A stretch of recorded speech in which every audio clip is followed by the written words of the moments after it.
is currently in the meeting. This is a standing committee meeting for community safety, cultural affairs and sport. Today we are engaging the Department of Community Safety as per the agenda on the policing needs and priorities. It is now 2:01 and I trust that members and guests are feeling welcomed already. I will get an indication from our procedural officer, Mr. Wasim Matthews, regarding the City of Cape Town, if they have logged in as yet, as well as an indication of who is here from the department. Once again, thank you for being here. I will now allow members to introduce themselves for the record. Good afternoon, Chairperson Lorraine Botha. Thank you.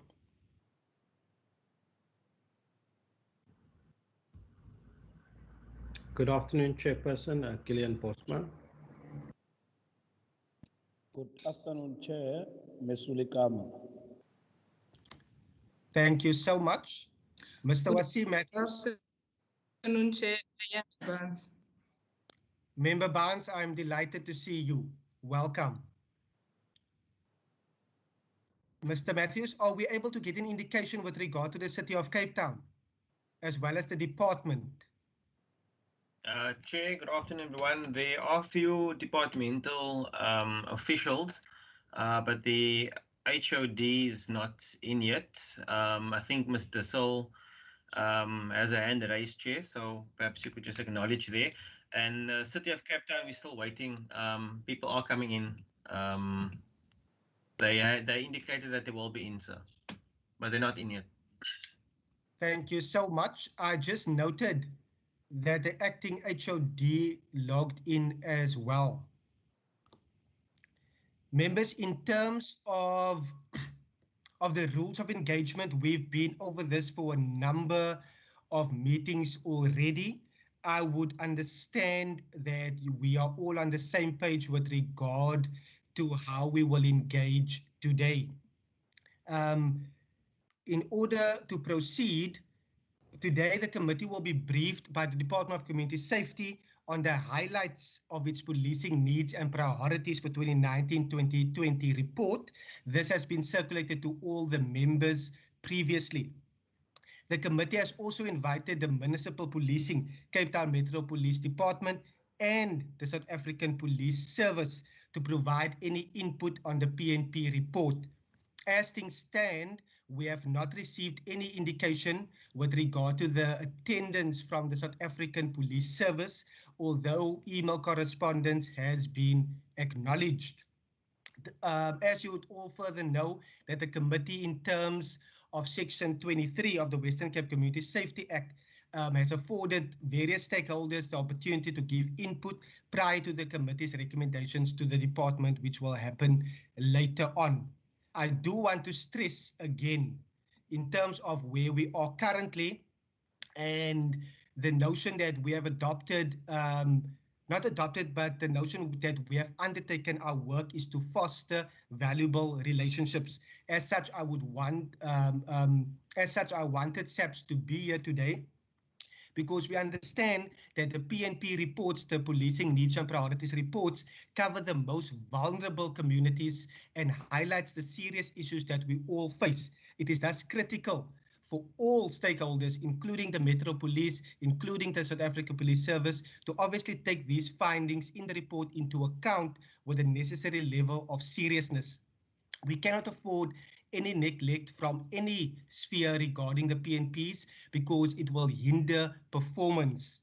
As I stated previously, Section 206 of the Constitution of the Republic states that it is the responsibility of the National Police Minister to develop a policy, a policing policy that accounts for the policing needs and priorities. So you being here on a Wednesday afternoon, taking the time and having read the PNP report, thank you, members, for being here and for taking your oversight role seriously. Once again, to the department, thank you for your attendance here today as well. In terms of moving forward, members, how we will proceed from here is that we will receive the highlights in the form of a presentation from the Department of Community Safety, and that will be led by the acting HOD, Advocate Pillay. I would then want to go straight over receiving input from the stakeholders. In this regard, it will firstly be the City of Cape Town, and thereafter we will then entertain question and answers. I think from previous meetings, that flow of meeting worked well for us, and I trust that you all find that in order. Let me now acknowledge the department. I see Member Kama. I note you, sir. Thank you very much, Chair, and greetings once again to you, the members and the department and the guests. Chair, I wanted to, in the same breath that we have now shared in terms of the relations that we are trying to foster with the South African Police Service, and understanding that at the end of the day, it's them who are nationally given the competence to ensure that their work responds to what would have been identified as the needs. But what I want to also understand from you, Chair, is the extent of the communication. I got a sense that you said the communique was acknowledged. I don't know if there was an indication that they are going to be in the meeting, but also, Chair, I'm asking this because the Act also requires that the Provincial Commissioner must be given an opportunity to respond to the report. And I think that would assist us also in moving forward, as we are getting an input from the city's police directorate. One would have also appreciated a response from Sapps in that effect, Chair. Hence, I want this clarity, because their presence therefore then means that it is highly important in this session. And I don't want to assume, because in the past they came, I think the leadership today, as we all agreed, Chair, is demonstrating that it wants to cooperate. It wants to ensure that it addresses all the issues that we raise with it. Now, I don't want to assume that their absence here today wants to suggest otherwise. Hence, I really want that clarity, Chair, in terms of them not being present today and us not being aware what is happening. Thanks. Thank you so much, Member Kama. I share that sentiment fully. As I stated, the PNP report covers the most vulnerable communities, and as a committee, we all understand the seriousness of this report, and it needs to be taken into account. Our procedural officer will be outlining the correspondence with regard to the invite to the City of Cape Town, as well as to the South African Police Service. I think from our side, we cover all our bases, as you would know, in terms of engaging Sapps, sending the correspondence, waiting for replies, following up, etc. But for the sake of moving forward, I fully agree that the relationship should be built. And in this instance, we will afford and we will write to Sapps again, because this meeting has been scheduled. But up until today, just before 2 o'clock, we've had no indication again as to Sapps' availability. But for the record and for us to move forward, I will allow the procedural officer to outline those correspondence timelines. Over to you, Wasim. Thank you, Chairperson, and good afternoon to everyone who's joined in the last few minutes.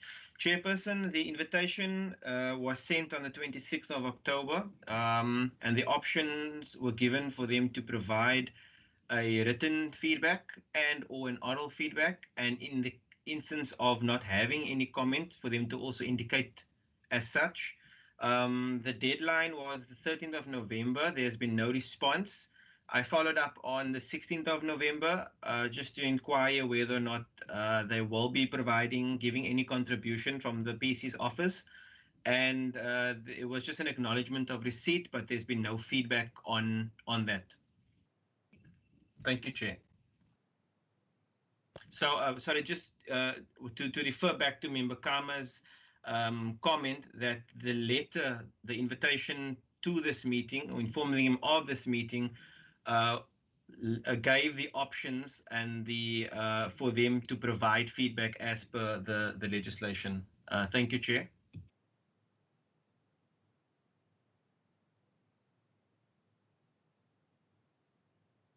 Oh, my mic is still muted. Members, based on the feedback that we have received from the procedural officer, I will note Member Bosman. Just before I proceed, Member Bosman. Chair, I think in light of the information we've just received, I think we should move on with the participants that are here and that have taken an interest in submitting a contribution. I think what we can do is, once we've completed that, we can resolve to further give the South African Police Service an opportunity to make their submission in writing. But I do think it's very strange that the Commissioner's Office has acknowledged the communication, but has chosen not to respond to the communication. So for now, in the interest of moving forward, I think we need to carry on with the business of this committee, which is to receive the presentation from the stakeholders that have indicated that they would like to make a contribution. Thank you, Chair. Thank you so much, Member Bosman. Member Kama, I have noted your sentiments, and again, I want to stress it is about fostering valuable relationships, building trust, as we see that is interlinked in terms of safety. So thank you for your comment. We will be proceeding today in terms of our agenda. As we all are here already, it is now 13 minutes past 2, and I will note the acting head of the Department of Community Safety to introduce her team. Over to you, Advocate. Thank you, Chairperson. Good afternoon, Chairperson and members. The team that is joining me today, so I'm joined by the Chief Director, Lindy Govender, our Chief Director Management Support, and Director Policy and Research, Ms. Amanda Dissel, also Ms. Teresa Hanekom, who is in the Policy and Research Directorate, as well as Kumbalani Mfanta, who is also in our Policy and Research Directorate. Thank you, Chairperson. Thank you so much, Advocate Pillay. We will now hand straight over to the department, and as I stated earlier, we will then allow the City of Cape Town for their input. Thereafter, we will then be engaging in a question and answer session in this regard before we then table any resolutions and the business that the committee needs to conclude. To the department, once again, thank you for being here. I now hand over to the department. Please indicate if you need any assistance with regard to sharing any presentation, or if you will be doing it from your side. Thank you, Chairperson. Ms. Dissel is going to put up the presentation. I think you can see me a bit better now. I moved away from the...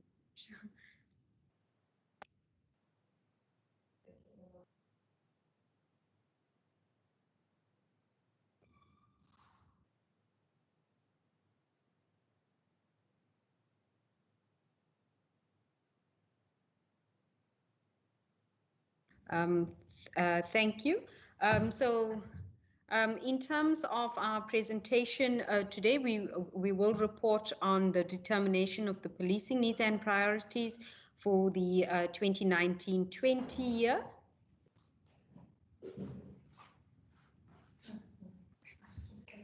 Okay, and in terms of the presentation outline, so we will be setting out our constitutional and legislative mandate, objectives of the PNP research project, the PNP process for the 1920 year, the Western Cape Crime Review, findings of our PNP process, and then recommendations in that regard as well.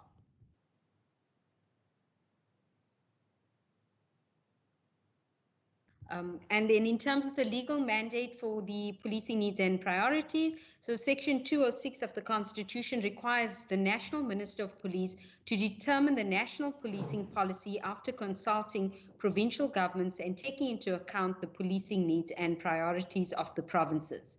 The provincial executive, which is the MEC and our Minister of Community Safety, must determine the policing needs and priorities for the province, submitted to the national minister so that it may impact on national and provincial policing policy and on the allocation of resources to the province. National policing policy may have provision for different policies for provinces after taking the needs and priorities of the province into account, and that's in terms of Section 206(2). Okay, the legal mandate for the policing needs and priorities. So Section 23 of the Community Safety Act of 2013, the MEC must report annually to the provincial parliament on his findings, and it must be debated in the standing committee. The standing committee must consider and debate the report and may hold public hearings and request representations from stakeholders with an interest in the report. The provincial commissioner must be given an opportunity to respond to the report and findings, and the findings and comments of the standing committee must be taken into account when the MEC formulates the recommendations on policing needs and priorities to be forwarded to the National Minister of Police. The MEC must submit the approved policing needs and priorities to the National Minister to be taken into account when the policing needs and priorities of the provinces are formulated. Next slide. Okay, objectives of our PNP process is to influence the allocation, distribution, and utilization of policing and safety resources in line with the identified policing needs and priorities and safety concerns, to determine the policing needs and priorities to increase safety in the Western Cape, to make policy recommendations to decision makers, to publish a provincial policing needs and priorities report, to distribute the report to a wide number of key role players and decision makers such as the Provincial Standing Committee, Cabinet, National Minister for Police, National Secretariat for Safety and Security, Provincial Police Commissioner, Sapps cluster and station commanders, Metro Police, all provincial cluster and local CPF chairpersons, provincial government departments, district and local municipalities, to name a few. That's many. Thanks. In terms of the process, so a mixed methodology was followed in compiling the PNP report. A desktop analysis was conducted of key policing and safety concerns and issues in the province, as well as developments during the year. Oversight and other reports generated by the department's different components were also analyzed and incorporated to augment findings. For the consultative component, the department conducted PNP questionnaires through safety plan engagements that were held in each district municipalities that were also attended by the local municipalities and other stakeholders. Consultative workshops were held with each district municipality between July and November 2019. The workshops were not held in the metro. During the safety planning process, participants were also asked to complete the safety confidence scorecard. Focus group discussions were held to discuss safety priorities and safety plans, and through that discussion, the policing needs and priorities were identified at local, regional, and provincial level. In terms of the target group and sample, so we had the district mayors and municipal managers, local municipal mayors and municipal managers, district and local portfolio and ward councillors, MACO members for safety and security, IDP coordinators and managers, heads of law enforcement, traffic and protection services, ratepayers associations, SAPS cluster and station commanders, CPF cluster and station chairpersons, neighborhood watch chairpersons, provincial and national government departments, non-governmental organizations, community-based organizations and faith-based organizations, business sector representativity, and the media. Okay, that's just some of our pictures. I think we see Honorable Member Botha there, Brigadier Mavumba from the West Coast cluster. Okay, and then some of the limitations. that we experienced was a total of 487 participants completed the questionnaires, constituting 58% of the attendees. The questionnaires were completed by hand and were at times illegible, which resulted in delays in capturing. The time allocated for qualitative input, debate, and comments was limited. The study sought to highlight trends over time by questioning participants on an annual basis. Due to high employment turnover amongst participants, the set of questions could not be asked consistently over time to the same participants, and sometimes vastly different opinions were elicited from subsequent participants. Despite these limitations, the department was still able to demonstrate trends over time by using this methodology, and it serves to mention that the questionnaire was administered at the district municipal workshops and, as I mentioned, does not include the City of Cape Town Metropolitan Municipality. Chairperson, I'm now going to hand over to Ms. Dissel, who's going to take us through the Western Cape Crime Review.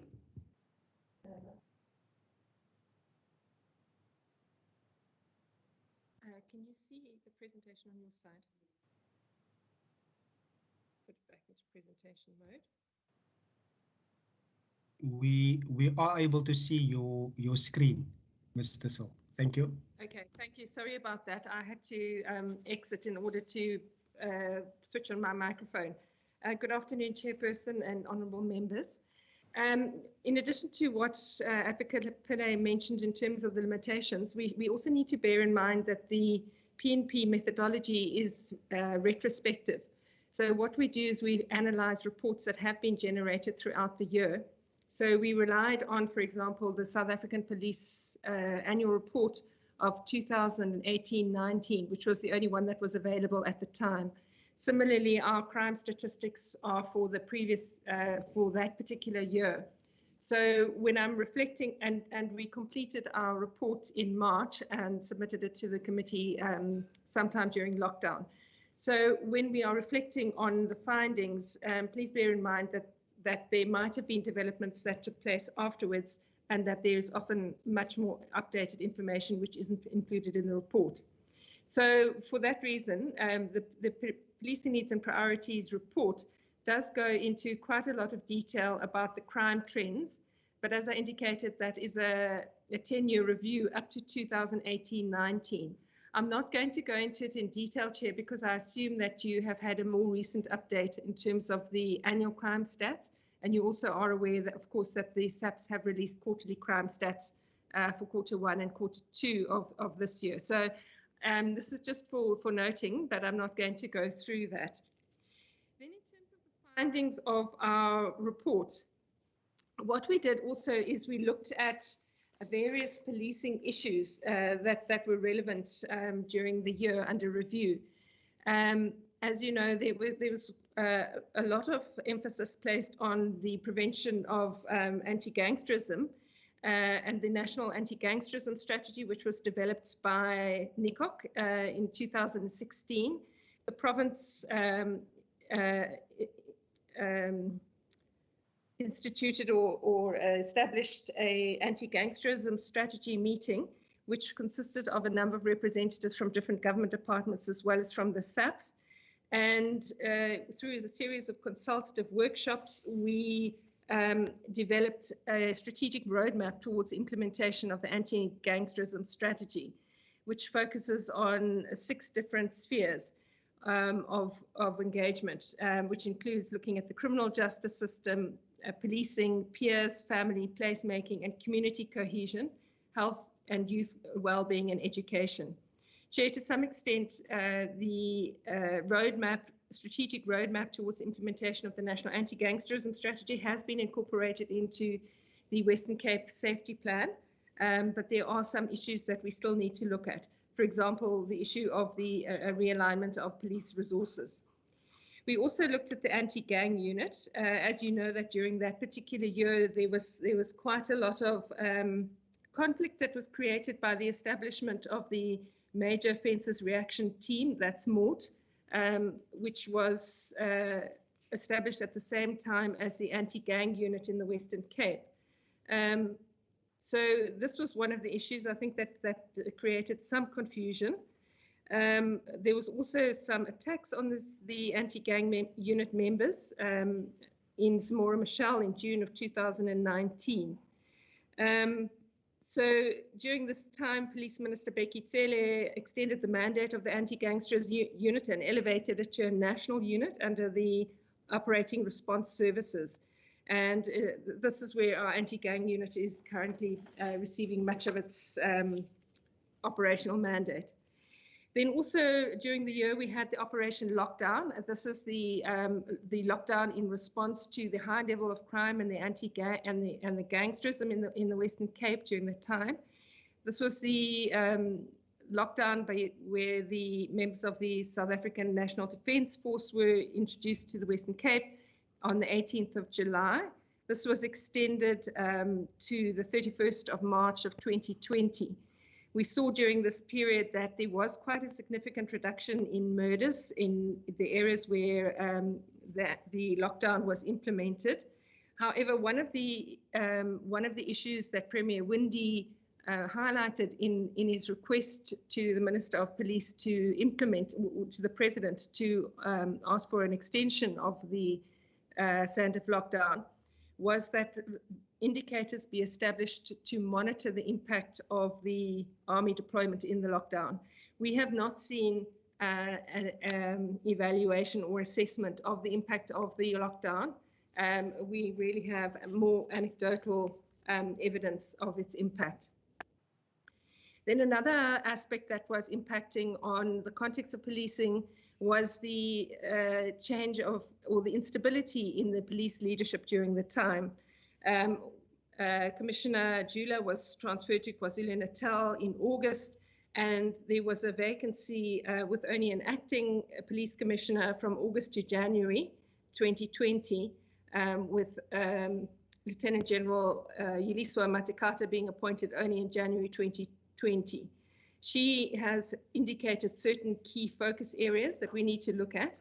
And she mentioned that some of the focus areas are equitable resourcing in terms of under-resourced areas, professionalization of the police services, fixing community police relations, fixing police leadership, and stabilizing provinces once the army leaves. And I think these are very relevant priorities that we need to address going forward as well. Then we also have the Western Cape Safety Plan, which was adopted in September of 2019, with the twin aim of strengthening law enforcement capacity in high crime areas and addressing the root causes of crime through preventing violent crime. One of the major interventions, of course, was the idea of appointing learner law enforcement officers together with the City of Cape Town. The initial proposal was to appoint 3,000 of these LEAP officials. So far, the province together with the city have appointed 500, and they've been appointed and they've been delegated to work in the priority areas, those areas with the highest murder rate. Towards the beginning of next year, a further 500 will be deployed.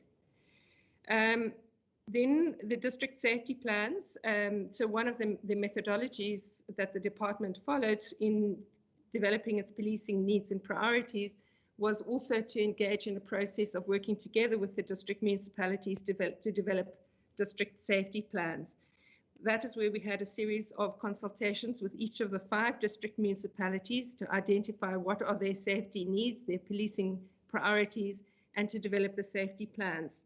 One of the key aspects of the recommendations emerging with the district safety plans was the need to establish a community safety forum in each district, or district coordinating forum.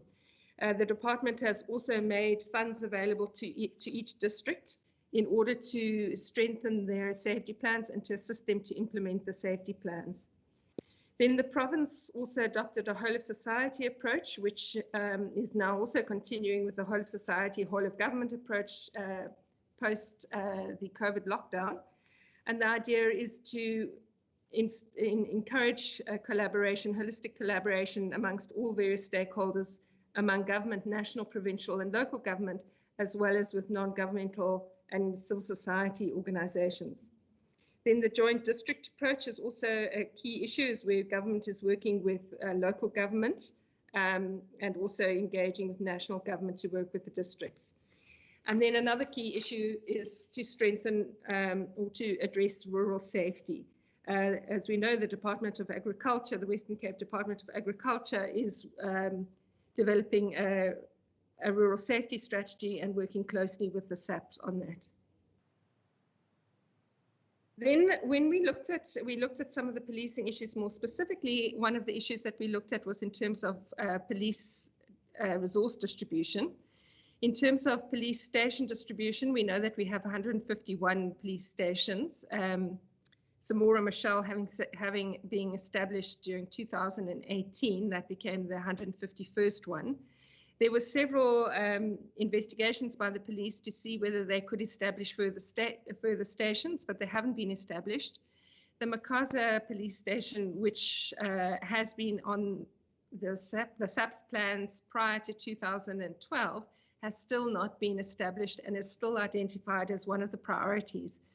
Chair, we also would like to indicate that although we are calling for further establishment of police stations, this needs to happen at the same time that more police officers are recruited to staff those stations.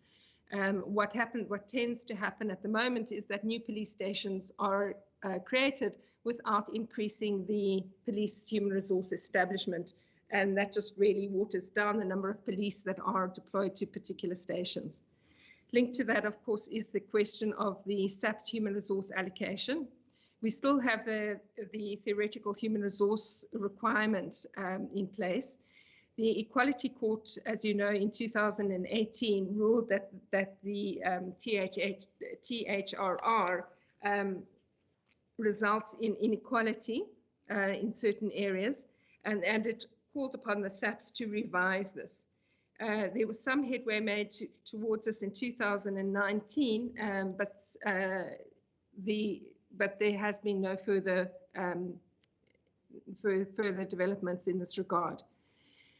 One of the issues that we need to look at is in terms of the police resource distribution to the province versus nationally. If we look at this over the trends over a period of time, over a 10-year period, we can see that the resource allocation nationally has increased by 11%, whereas in the provinces it has only increased by 4.8%, which is below the population increase for the same period. As a result, the police to population average in the Western Cape is 245.8 per 100,000, whereas the South African average is 327 per 100,000. Another issue that we would like to highlight is the issue of reservists. We know that this particular committee has looked quite closely at the issue of reservists, as has the Western Cape Police Ombudsman. There's been a decline in the number of reservists in the South African Police from 66,000 in 2018 to 10,000 in 2019. In the Western Cape in June 2019, there were only 867. The Ombudsman did identify a number of reasons why the reservists were not being appointed and also why they were leaving the service, and called upon the SAPS to make arrangements for the recruitment and appointment of reservists, and also to address some of the reasons for their not being appointed. The Department of Community Safety also made 5 million rand available to support reservists in key priority areas, but this was not taken up by the police. If I recall correctly, this was also mentioned in our previous PNP report. In terms of vehicle allocation, we've also noticed that there is an undercapacity in terms of vehicle allocation. According to the SAPS annual report of March 2019, SAPS reported that there were 6,190 active vehicles in the Cape, or 3.75 per SAPS member, compared with a target of 3.62. So although there have been additional vehicles that were purchased in the year, there is still undercapacity. One of the other issues that is prevalent and came out quite forcefully during our consultations was the long turnaround time in repairs to vehicle allocation, and that has to do with the centralization of vehicle repairs through government garages and the outsourcing of vehicle repairs, and that is one of the issues which impacts on police service delivery quite significantly. Another issue that we looked at was the number of detectives. So in February 2020, there were 3,182 detectives against an establishment of 3,644 in the Western Cape. That's a 12.7% shortfall. This is related, obviously, to a problem of a very high caseload, where some detectives are carrying a docket of up to 200 cases. Related to that, there are also problems of low level of training. Not all detectives have been adequately trained, and those that have been trained, some of them are not supervised sufficiently. DOCS conducted an audit of 2,785 detectives at police stations in 2018 and found that 45.8% of eligible detectives were not trained in the basic detective learning program. 91.7% had not been trained in the specialized detective program, and 57.4% were not trained in the detective commander learning program, as well as 88.2% were not trained in the fraud course for general detectives. So there is a significant amount of under-training in terms of detectives. Also, in terms of police resources, as part of the National Civilian Secretariat project, which looked at a review of the Basic Police Development Learning Program, the department conducted a review of the Basic Development Learning Program in the Western Cape. We focused on 3 academies in the Western Cape and highlighted various issues that we thought need to be taken up. So our recommendation was that attention needs to be paid to ensuring the right caliber of trainees are accepted into the academy, and that the right trainees graduate from the system so that they can become capable constables and police. It seems, Chair, that there is an issue where many of the individuals graduate through the system, that there's a very high graduation rate in the BDLP, and that's sufficient, and that perhaps the grading system is not sufficiently tight to weed out people who should not be passing. We also recommended that the curriculum and structure of the BPDLP be reviewed to focus more on practical training and on skills that constables require when they are immediately appointed, such as statement taking. Also, we called for better in-field training and supervision. So what happens in the basic police training at the moment is that constables go for a 3-month introductory session in police stations. Then they are taken to the training colleges for a period of 12 months, and then they are deployed to police stations on a 12-month probation. It used to be the case that they received on-site training while they were in the police stations, but that is no longer the case. They don't receive in-field training anymore. So we also recommended that training academies need to be fully capacitated with properly qualified and trained lecturers, and also preferably that lecturers should have experience in policing themselves. We also think that training colleges should offer both theoretical and practical public order policing foundation training, because although many of the police officers will not be in the public order policing units, they will still be exposed to many of these situations. In terms of the detection rates, sorry, I'm just finding my place in my notes. Again, DOCS looked at a review of detection rates. We looked at the annual reports as well as some of the work that the monitoring and evaluation unit had done. So while from the annual report, based on the annual report analysis, Sapps reports that it meets its detective rate target for property-related crimes and contact-related crimes and trial-ready rate for all crimes. But if you compare all contact crimes, for example, 114,000 which were reported in the 2018-19 year against all convictions of 46,000, there is only a 40% conviction rate. This, of course, varies according to the type of crime. So, for example, property rate would only have a 15% conviction rate on that, and that using that kind of comparison. Trio crimes would have a 14% conviction rate, whereas crimes dependent on police action have a very high conviction rate of 80%. Our recommendation is that one needs to look very carefully at how do you determine how effective the police are in ensuring convictions against crimes that are reported. One of the other issues we looked at is domestic violence. DOCS conducted a census of Sapps compliance with the Domestic Violence Act in 2018-19. And we reported that there was a lack of alignment between the Domestic Violence Act Register and other DVA records, including the occurrence book and pocketbooks of members at certain stations. Protection orders were not always served within the targeted 48 hours.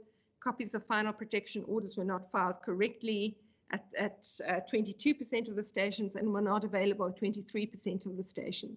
One of the big problems is the lack of trained volunteers in victim-friendly rooms at the stations. Also that there is a lack of safe house facilities within the precincts. The issues of trained volunteers and safe house facilities is of course not solely a police competency, but is also something that we need to look at in terms of the Department of Social Development. And then also there is a lack of training for police in terms of the Domestic Violence Act and how to respond and deal with domestic violence related crimes. So then coming out of our analysis of some of the key of the policing environment and some of the developments that happened in the years, we identified a number of key safety concerns that were relevant to the year. The first one was around the number of police murders and attacks. During the year, 9 police officials were murdered in the Western Cape, 8 of whom were off duty. Then there was the issue around abalone poaching, which has become an enormous concern for the province.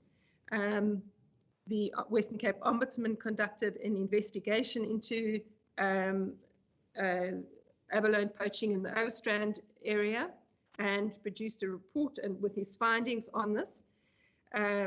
Communities reported lack of action of Sapps in regard to abalone poaching and gang leaders, and the linkage between abalone poaching and gang leaders, which has an implication for the lack of trust of the public in the police. There was also a big problem with the train arson attacks during the year, with allegations that over 140 train carriages had been destroyed in the Western Cape since the start of train arson attacks in 2015.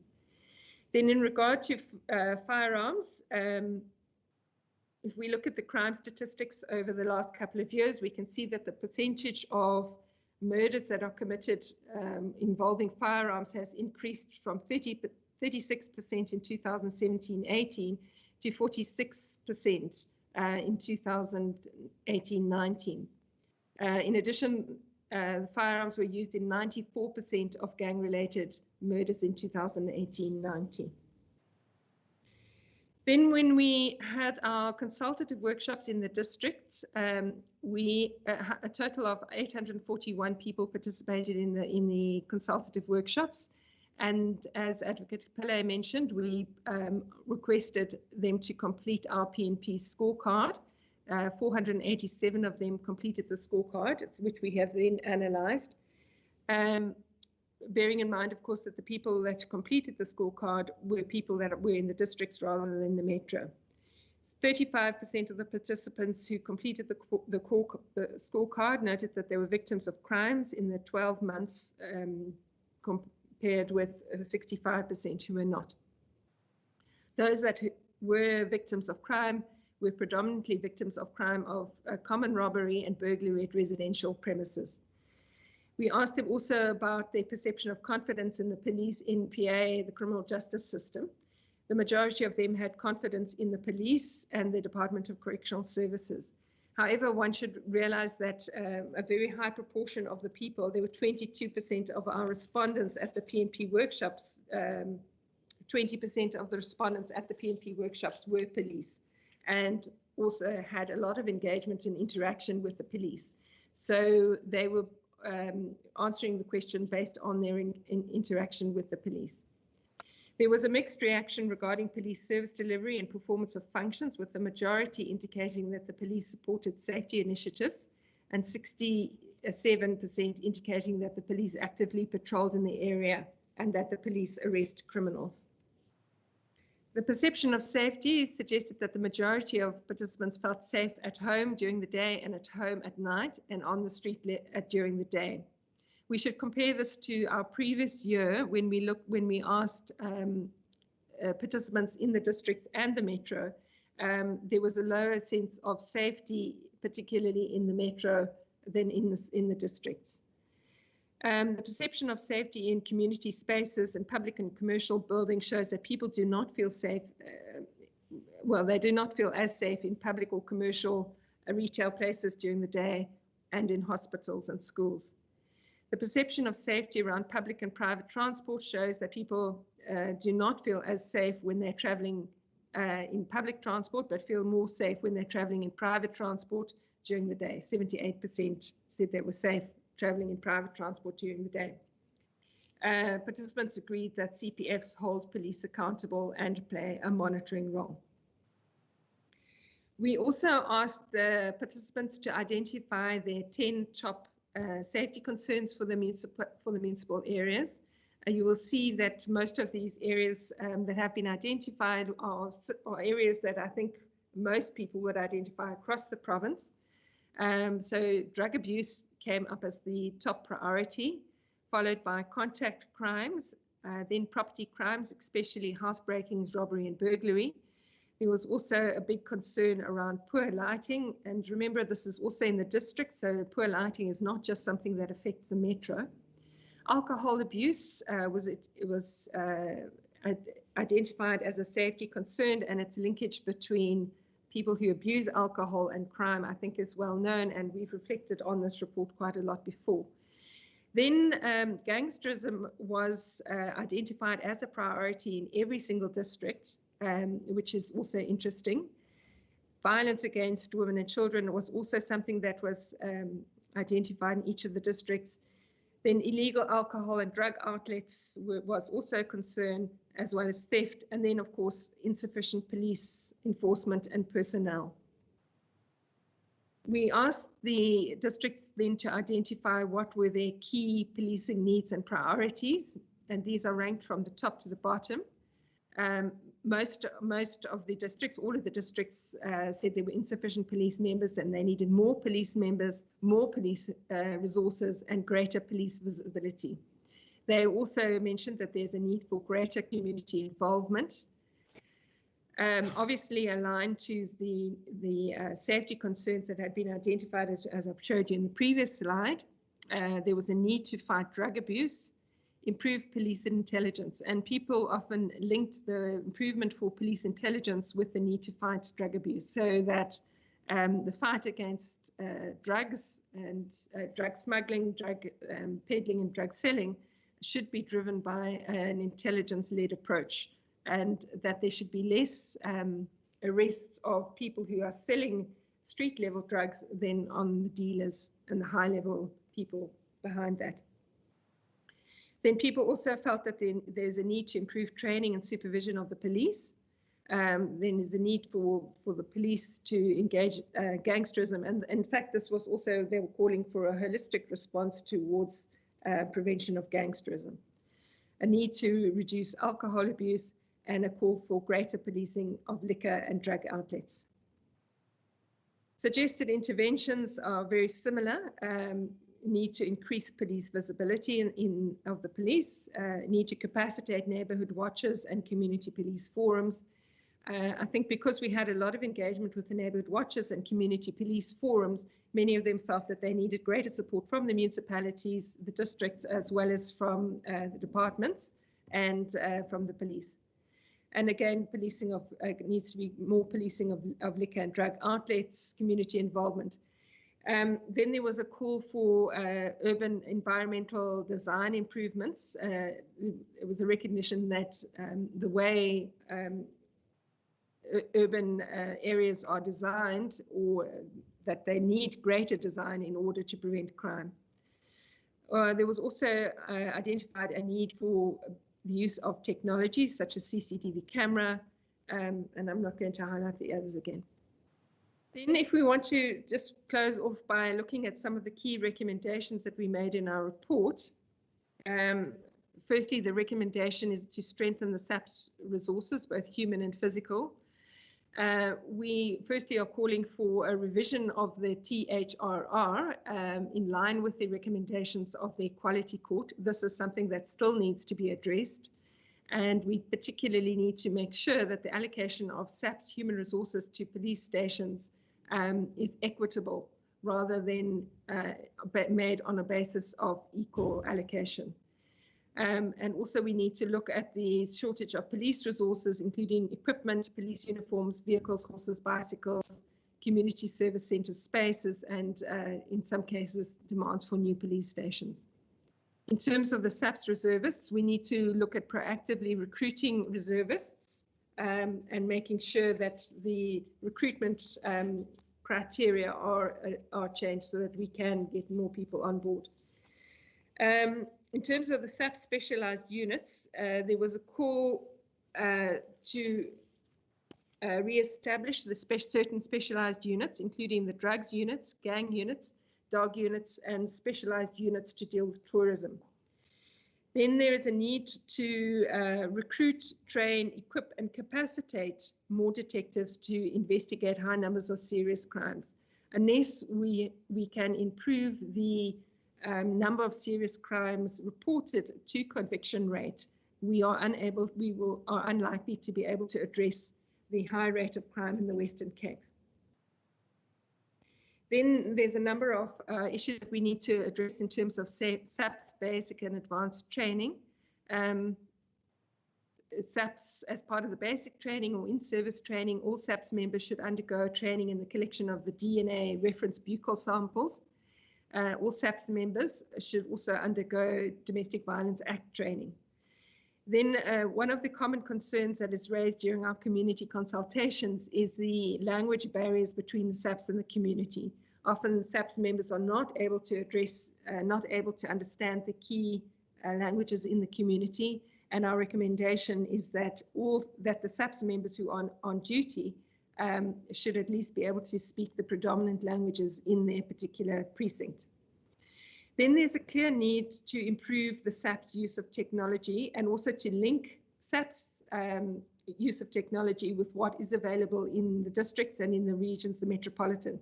For example, the use of CCTV cameras and ensuring that there's license plate recognition. We also call for linkages between the private CCTV cameras or municipal CCTV cameras with a district centre radio control system.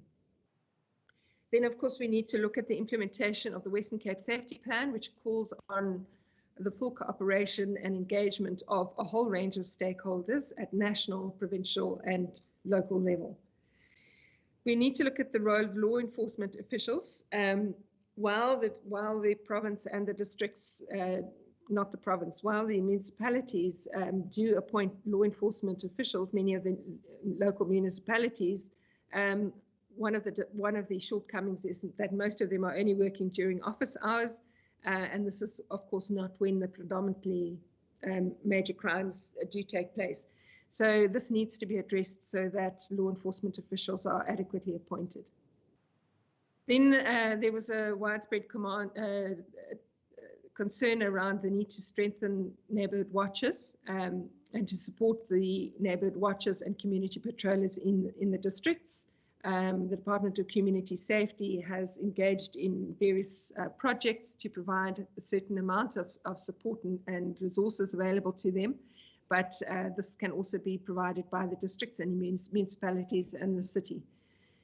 Rural Safety Plan, which needs to be implemented with the full cooperation of the SAPS, Department of Agriculture, and other relevant stakeholders. Then we also need to pay attention to the establishment and the implementation of the community safety forums. This was one of the key recommendations of the district safety plans. I think most of the districts have now established their community safety forums, but we need support to make sure that they're properly rolled out and effective. Then one of the recommendations that is very clear in the Western Cape Safety Plan, as well as in the PNP report, is the need for focused policing interventions that are guided by accurate data and which are driven by accurate, up-to-date crime data, and which are evidence-based and monitored and evaluated on an ongoing basis. Then one of our recommendations is for the release of quarterly crime stats. We're very happy to report that the Sapps jumped ahead of us on this, and they have already released crime stats for Q1 and Q2. Another recommendation was in terms of managing complaints against Sapps and other law enforcement agencies. The department compiles quarterly reports to assess and monitor police and other law enforcement agencies on the ability to receive and deal with complaints against their members. And there are some issues we had around that. Dealing with substance abuse and drug dealing, there needs to be very clear provincial policy and approach towards dealing with drug dealing in the Western Cape. As I indicated, there's a very large concern that the strategy of targeting drug sellers on the street is not sufficiently addressing the problem. In fact, if we track the drug-related arrests over the last couple of years, we can see a very steep decline in drug-related offences, and this is largely due to the legalisation of consumption of marijuana, but it hasn't addressed the problem of dealing and selling of more hardcore drugs in the province. Then managing domestic violence is still a pressing concern for most policing precincts. We call for a multidisciplinary and multi-agency approach to tackle this problem. School safety. The districts reported a problem with burglaries at schools during holidays, especially rural schools which are not adequately fenced. The school safety risk assessment, the Department of Community Safety is rolling out with the Western Cape Education Department, needs to be rolled out at all schools so that they can determine their needs and work together with all the partners to ensure the safety of learners and school property. In terms of commuter safety, it's recommended that the Sapps Rapid Rail Police Unit, a national unit located under the Sapps Visible Policing Unit, be strengthened in terms of its material and human resources, and that there needs to be signed a memorandum of understanding between the Rapid Rail Unit and PRASA, which includes the establishment of a steering committee to monitor its implementation, as well as the development of standard operating procedures and a guideline between the two entities. Then there needs to be a stronger approach to tackling poaching. This needs to be categorized as a serious crime, and policing planning and resourcing needs to be allocated and planned for it accordingly. This is very much absent at the moment from the police operational plans and from station operational plans as identified by the police ombudsman. In terms of policing of illegal firearms and ammunition, there needs to be much stronger policing of firearm and ammunition.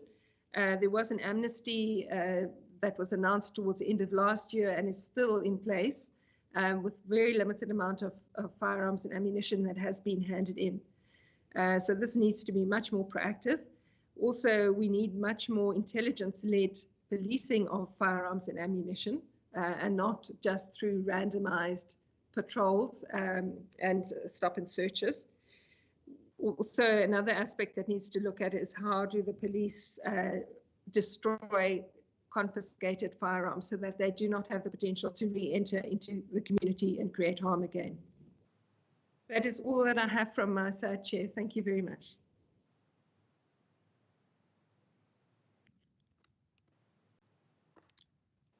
Thank you so much, Acting HOD Advocate Pillay, as well as Ms. Amanda Dissel. Members, it has been an extensive and comprehensive presentation from the department. To the department, once again, thank you. We will now go straight over to the input from the City of Cape Town. I have noted that the Alderman JP Smith's hand has been up the entire time. Sir, your one hand is going to be much bigger than your other hand, but I trust that you are back in our meeting. We also have Mr. Richard Bosman with us from the City of Cape Town side. And as I indicated earlier on, members, we will allow the city now to give input. We do understand that our role in terms of not only monitoring but holding the department, Sapps, and the city accountable is so huge, because if an issue has been reported year on year without that effective monitoring, it really comes at a high price. So once again, thank you for being here and for allowing the department adequate time and space to present. Members, I will now hand over to the City of Cape Town for their input in terms of the policing needs and priorities. Alderman Smith, do I note you or do I note the ED, Mr. Bosman? Afternoon, Chair. My Alderman first, please, and I've also got Chief Leroux with me, Chairperson, the Chief of the Metro Police. Thank you. Please feel welcome, Chief Leroux. We are glad that you are here. You may proceed.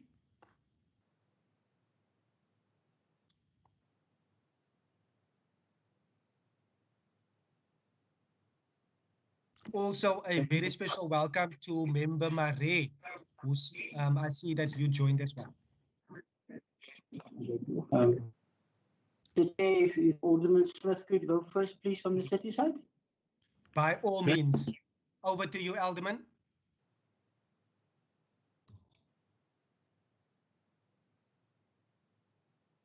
Chairperson. I can hear you, sir. Okay. Thank you very much for allowing us to present. I think we do quite diligently, and a greeting, sorry, to all the committee members. My hand was up from earlier. It's a forgotten hand, sir. It was up because the mayor called us into an urgent MACO meeting, and therefore I was missing the first part of your meeting, and I was trying to alert you that I wasn't present at first. But I'm available now. Thank you for allowing us and the officials to make this presentation. We have very consistently made input on the policing needs and priorities over time. I think our key focus has for some time been the critical lack of resources within the police, a matter that is well known. It was the basis on which the Social Justice Coalition went to court with national government to address the resources in Khayelitsha.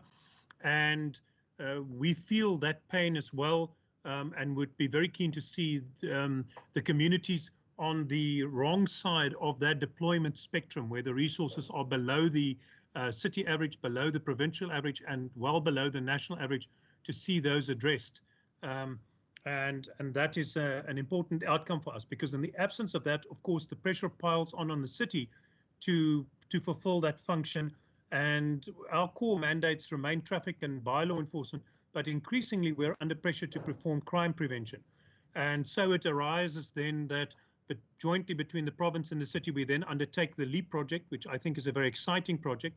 It's the effective fulfillment of the Premier's commitment, not only to look at the provincial policing workaround, even though we don't explicitly have the competency, but we do have the ability to do this local government workaround, initially with the Metro and potentially later with the other rural municipalities.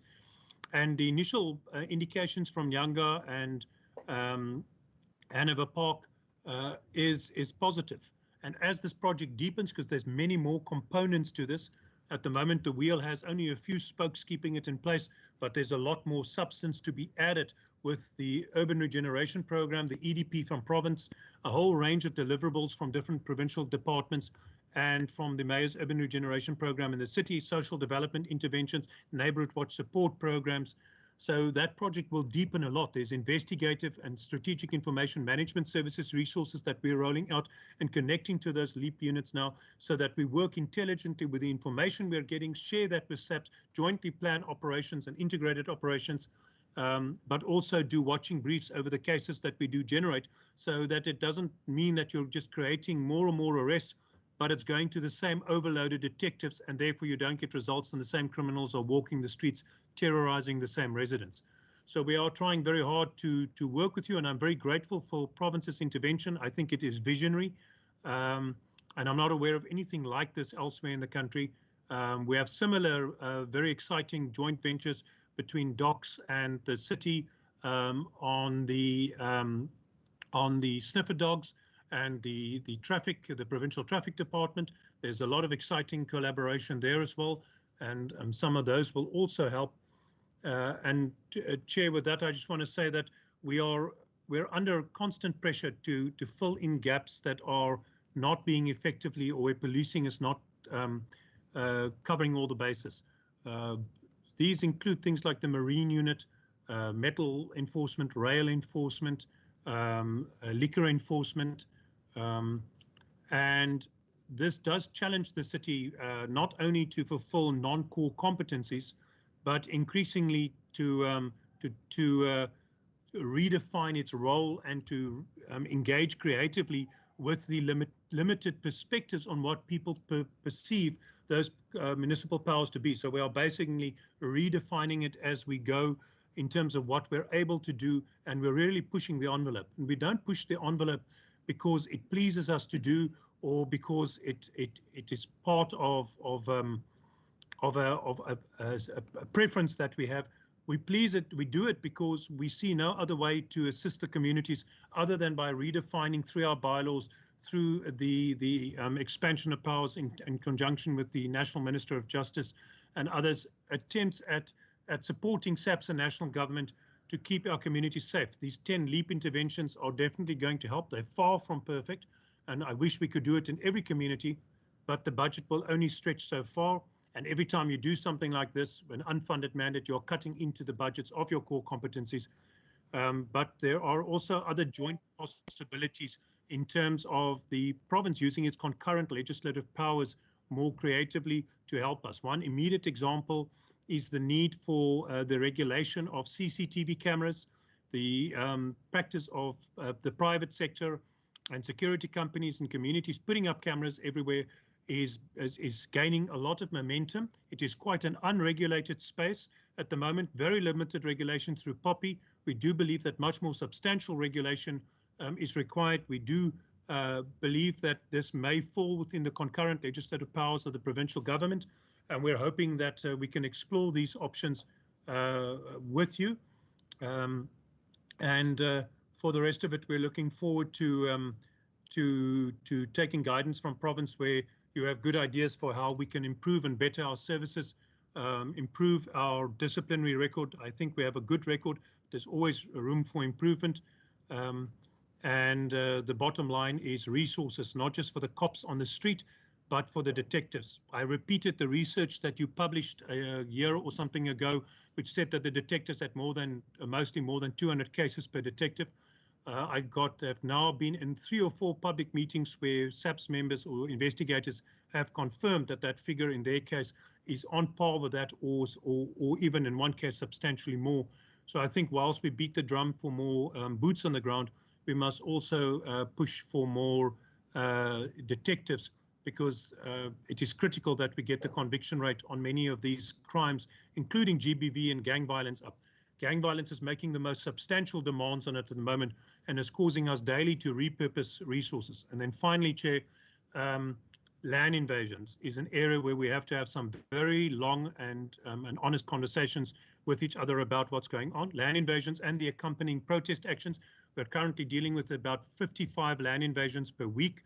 And because of the dysfunctional PI Act and how that is written, it is almost impossible to effectively intervene or interdict these land invasions, and therefore a large number of structures are being built every week.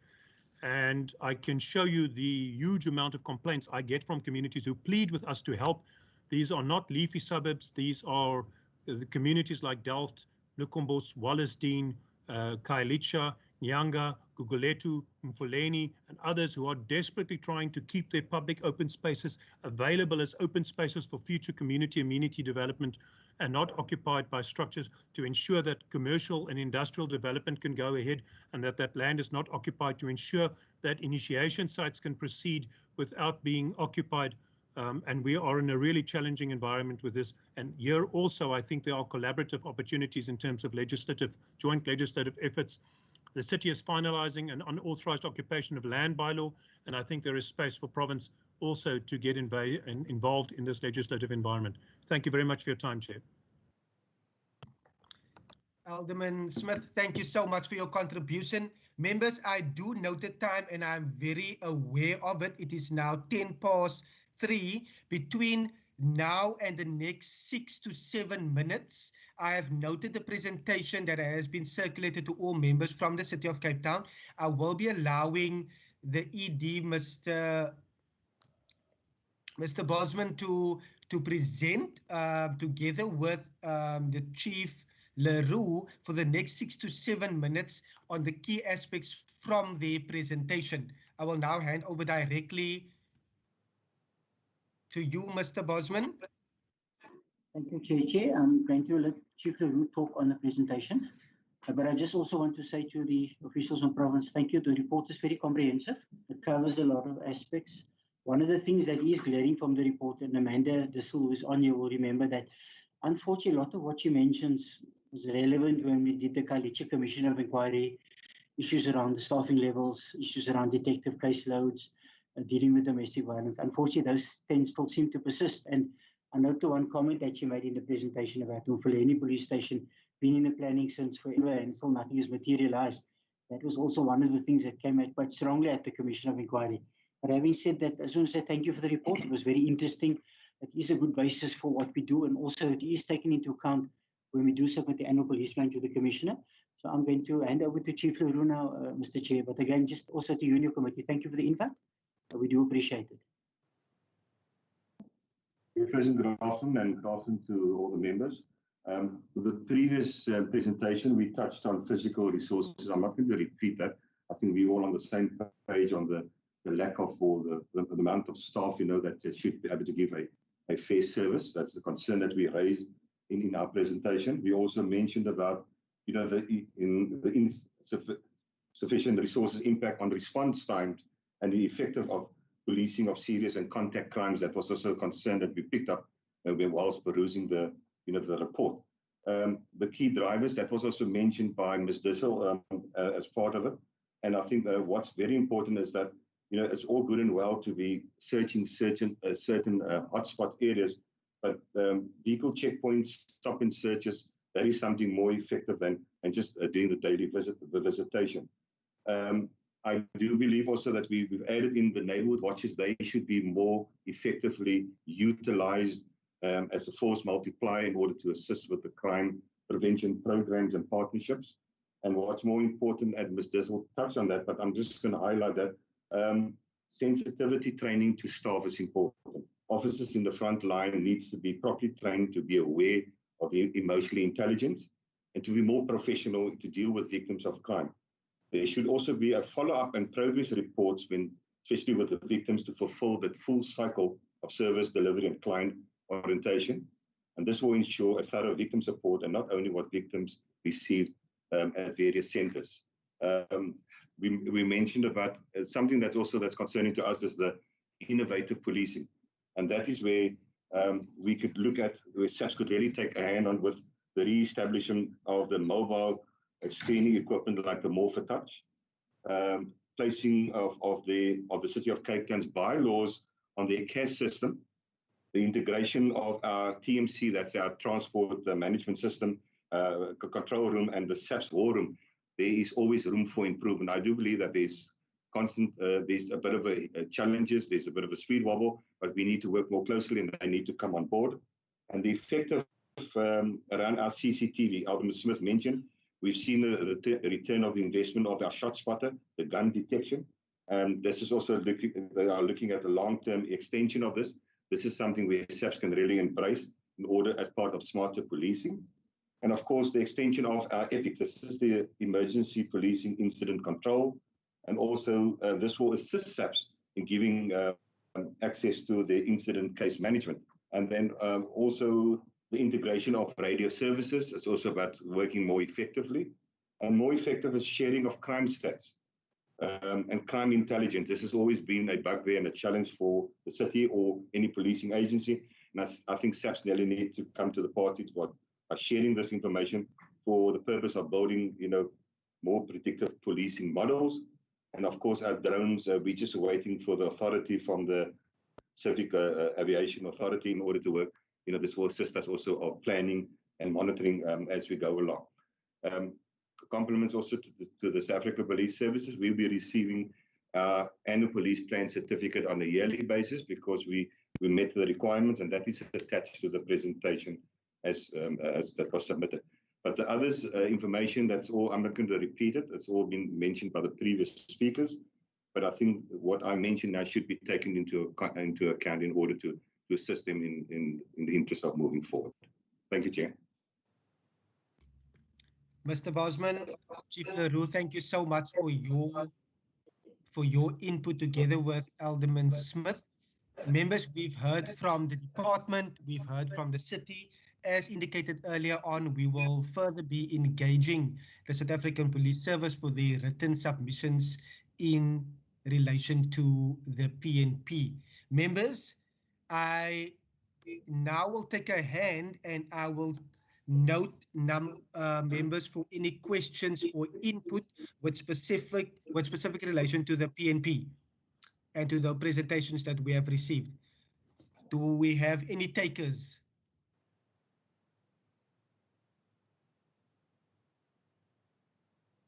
Mr. Chair, is Richard Bosman. Can I maybe just make one comment, please, ma'am? You may, sir. Okay. Something that I raised when we met, myself and Alderman and Chief LaRue met. It was also covered in your report, was the issue of the domestic violence issues. And something that's come to the fore these days is that the terminology of domestic violence seems to be very much outdated. And the new terminology relates to issues around gender-based violence. And part of what we were discussing was that doesn't this require a different approach possibly and different training? Because if you listen to what most of the complaints relate to domestic violence are, is that people say they come to the police station, they get turned away by the police saying that the case will be withdrawn tomorrow. There's no proper victim support. There's no proper counseling taking place. And even the staff members out on the street, most of them are just trained, well, if you have a problem, we take you to the police station and report it. And one wants to ask yourself, in light of current situation and sensitivities, that the nature of the training provided for domestic violence, which is just seen to be a matter between either a partner or spouse, that one should actually review that training and see how we deal with gender-based violence as a whole for all the staff, and not just see this as domestic violence, because the training for domestic violence is very narrow and it's very procedural. There's no softer aspects related to it.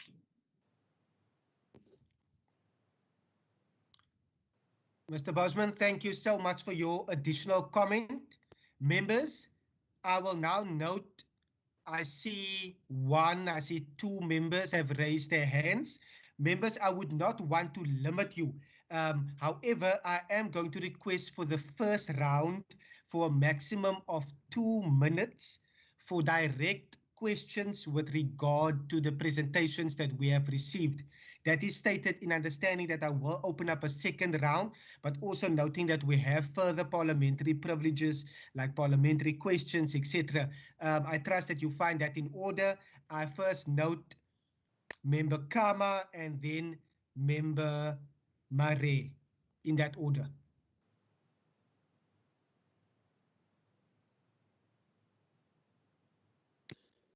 Thank you very much, Chair.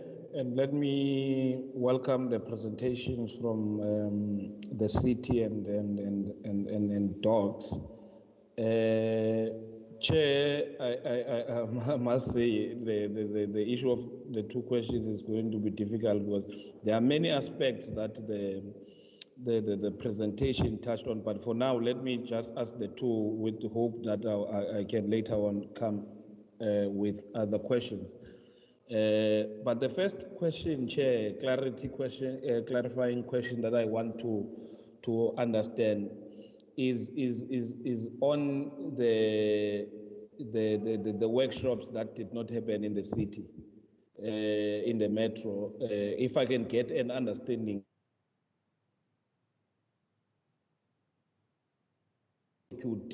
over 50% of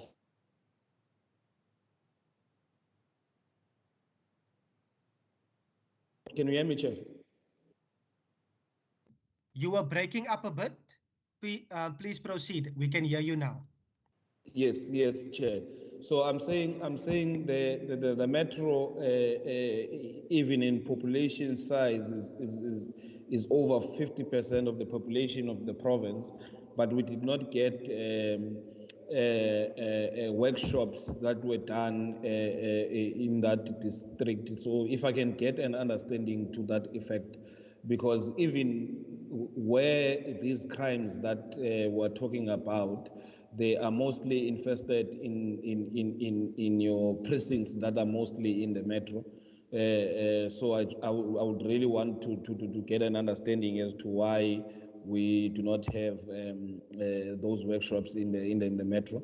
The second question, Chair, that I want to ask is perhaps on the recommendations.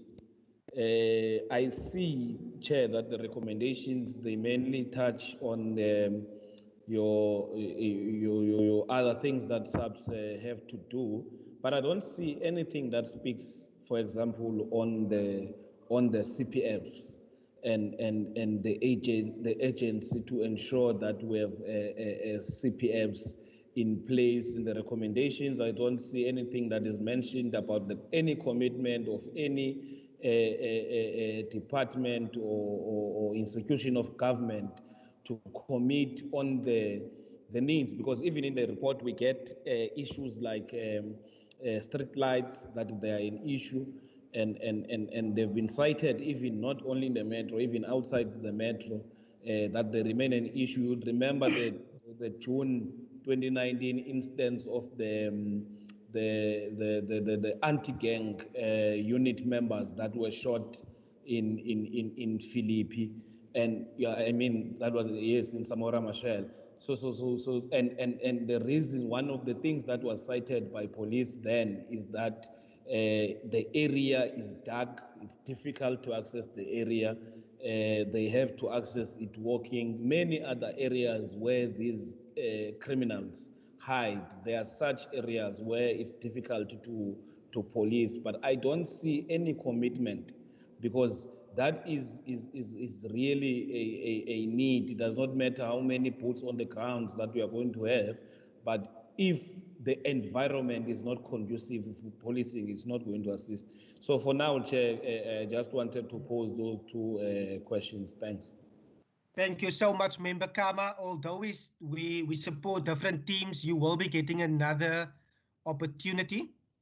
Member Marais, for the next 2 minutes, questions pertaining to the presentation. I now note you, sir. Thank you, Chair. Chair, what we have here is carbon copies of previous presentations. Nothing new. It's a moaning about not sufficient funds, moaning about gangsterisms and informal settlements, the PI Act that stops municipalities from removing people who just sort of invade land, and not enough infrastructure, not enough. Look, we don't need these presentations, because I see nothing new in the other 20 I've heard before. What we're going to do is to say, how do we come around constitutional clauses that prevents the municipality and the province from really acting decisively? Because the municipalities now is busy with traffic control, and they can monitor bylaw infringements. And that's about all. I don't even know if they have sufficient bylaws, if they have exploited the issue of bylaws to get maximal benefit out of bylaws which prevents property invasions, etc. So I think that what we are sitting with here is a paralyzed provincial government and municipality. They have a helicopter with which they hope to go to the moon with. You can't go to the moon with a helicopter. They know they haven't got the powers. So we got to work around this constitution. We need our best legal brains to exploit it. Now, number one, the enlargement of the Metro Police was my idea, which I'm glad the DA accepted. I also told them upgrade the municipal police to highway patrolman status, which is actually a cross between a policeman and ordinary policeman to patrol the highways. These are things all can be done. It's tricky, but it can be done. Now I want to put the question. Has the city and the province considered that the Metro Police should have, just like the SAP, Metro Police stations in townships? Why not? Where in the Constitution does it say you can have a Metro Police, but not the Metro Police station, so that people can have readily access to lodge complaints on land invasions and other petty crimes to the Metro Police? Thank you. Thank you so much, Member Marais, for sticking to the time. I was patiently waiting for the question. Thank you for asking that, sir. I see that Alderman Smith's hand is up. We will note the City of Cape Town for response with regard to the questions and input from the two members so far, and thereafter we will then note the department. Alderman Smith, I now note you, sir.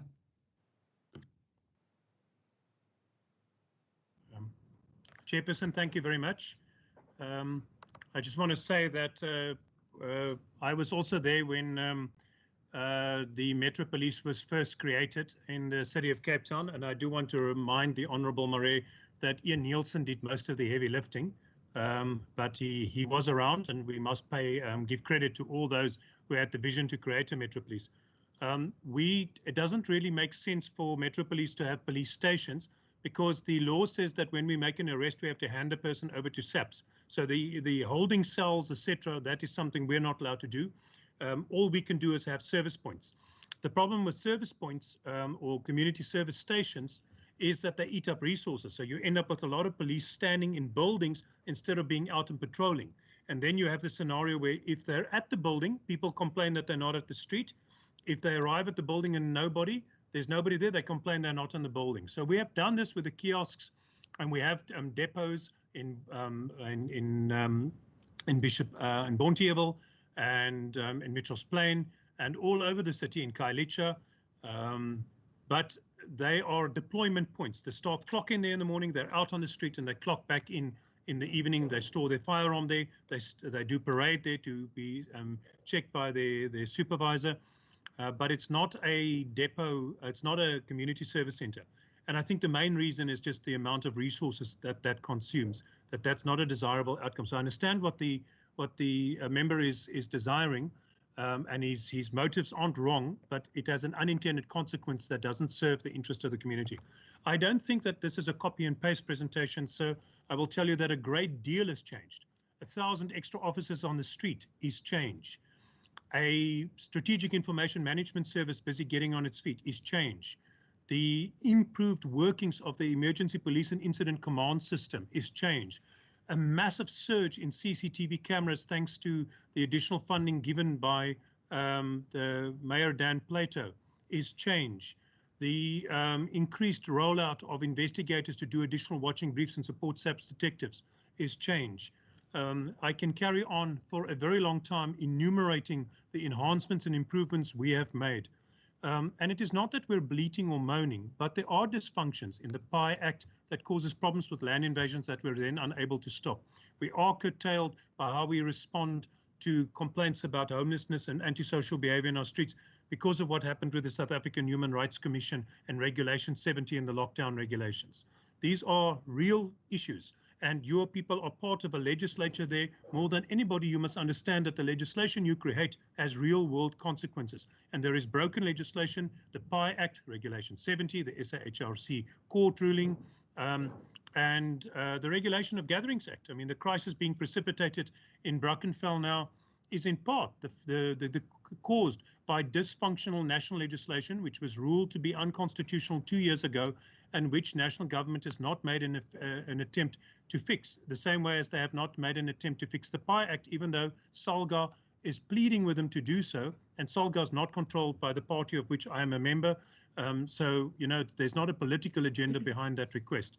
So, Chair, there are very real world limitations, and there is this tug of war between the increasing demand on us to do crime prevention, to fill the gap between the massive shortfall in SAPS numbers and detectives, and to do our core functions of traffic and bylaw enforcement, which the Constitution enjoins us to do.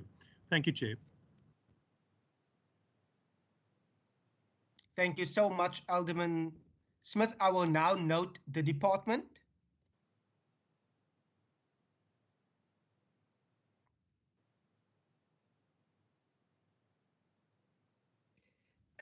Chair, thank you very much. In terms of the workshops which happened in the district and not the city, we linked the PNP questionnaire with the safety planning workshops that we had with the district. So we had a series of these workshops in each of the districts, 1 or 2 workshops in each district, and that was for the purpose of assisting the districts to develop their safety plans. So that is why a lot of the direct comments around their safety needs were identified by the districts. This, of course, is a large part of the province of the Western Cape. However, when we did our literature review and took into account the policing needs and concerns and many of the policing issues and safety issues, that is where we were also drawing on information that was available and relevant to the rest of the province and the city as well. So although we didn't have direct consultation with the city, we do believe that we managed to take that on board. In terms of the recommendations on the Cpfs, I think there's a broad recommendation. We did certainly ask questions about the Cpfs. There's a broad recommendation that the Cpfs need to be capacitated in terms of training, resources, etc. But also we have incorporated quite a lot of reference to the community police forums and community safety forums in each of the district safety plans. So each district, through the process of consultations, we developed a very, very comprehensive and detailed safety plan that spoke specifically to their needs and to both their policing needs and as well as to their safety needs, and outlined the responsibilities of different role players, which include the police, the municipal police, not the municipal police, the law enforcement, traffic, and the different government departments, as well as the Cpfs, neighborhood watches, NGOs, and so on. So that is where a lot of the very much more detailed discussion on the needs are identified. If this committee is interested, we are more than happy to share with you the signed safety plans and the detailed reports that was compiled following those workshops as well. Just in terms of, yeah, I think in terms of to what extent this is a cut and paste from previous reports, I think that to some extent, and I think Edie Bosman mentioned it before, is that many of the issues that we've identified through this report, we've identified them previously, and Member Murray is correct that these are ongoing issues and they need long-term interventions and very focused interventions. And to some extent, we haven't seen these being addressed satisfactorily. So this is where we would really like to call on this committee to play its oversight role over the police and other stakeholders and ensure that many of those responsibilities are addressed. Thank you. Thank you so much to the department. I now see 2 members. I now see 2 hands. I also see it is now 15:34. Do I see any additional hand from any other member before I make a time allocation? Members, we are sitting until 4 today, also understanding that we are still due to do our business in terms of the committee resolutions. Any other member? I only see the 2. I will now note Member Ayanda Barnes and then Member Kama. Members, if you are able to conclude your questions within 3 minutes, I trust you find that in order. Thank you.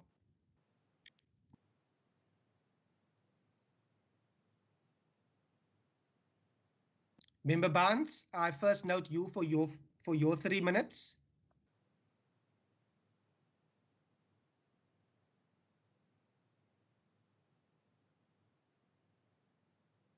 Member Barnes.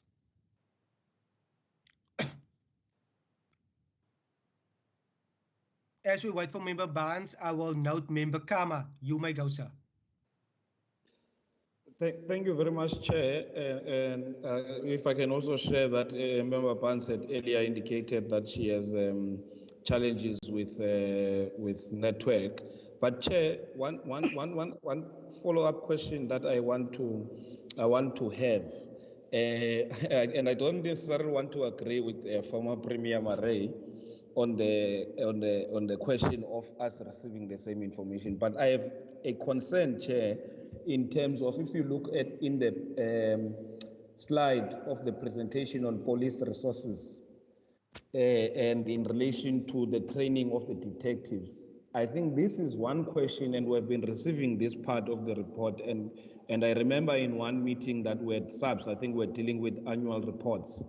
Member Christians asked this question, and Sapps refuted the data that is given to the committee, even back then.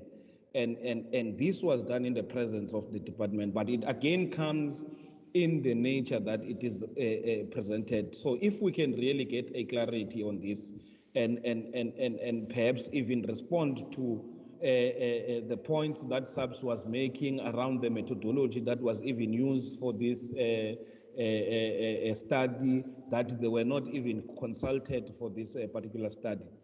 But quickly also, Chair, moving over, I also want to get a follow-up and understand from the MMC, JP Smith, on the question of holding cells, community service centers, and all these things being included in the CARES system.